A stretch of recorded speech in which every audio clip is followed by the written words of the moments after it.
मुख्यमंत्री नीतीश कुमार 24 दिसंबर को पीएम मोदी के संसदीय क्षेत्र वाराणसी में रैली करेंगे। उनकी पार्टी जोर शोर से इस रैली की तैयारी में लगी हुई है।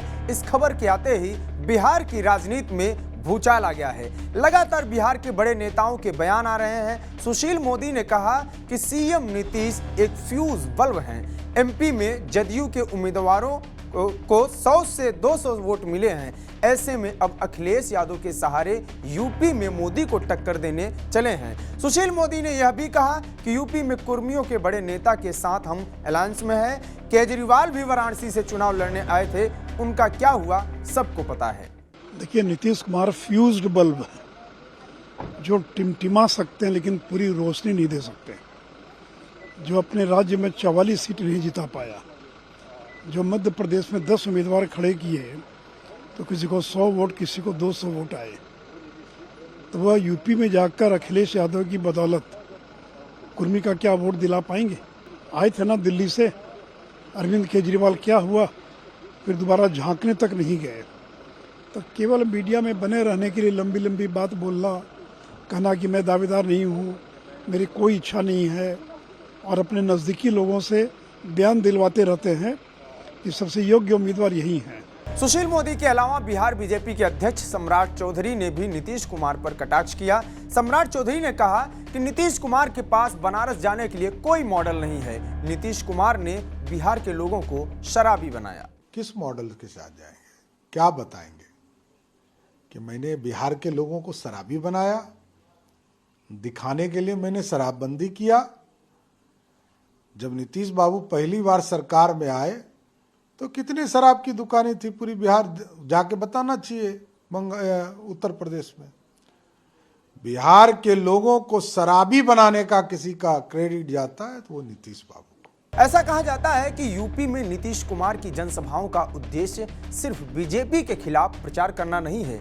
इसी बहाने जदयू यह आजमाना चाहती है कि अगर यूपी में नीतीश कुमार चुनाव लड़े तो वो किस स्थिति में रहेंगे। खास तौर से वाराणसी या फूलपुर से उनके चुनाव लड़ने की बात की जा रही है।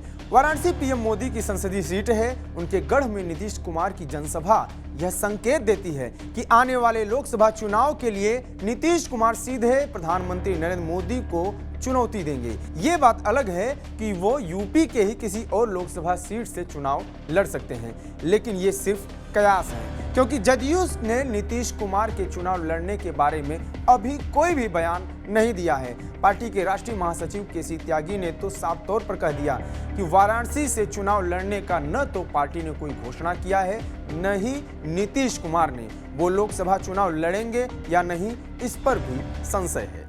हम भारतीय जनता पार्टी का मुकाबला करने की तैयारी में लगे हैं।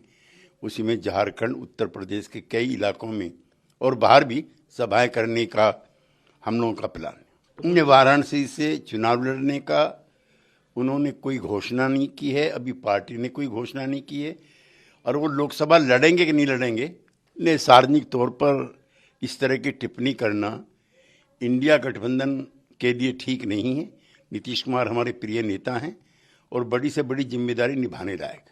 नीतीश कुमार यूपी से लोकसभा चुनाव लड़ेंगे या नहीं, ये तो अभी क्लियर नहीं है, लेकिन उनकी रैलियां जरूर यूपी में होंगी।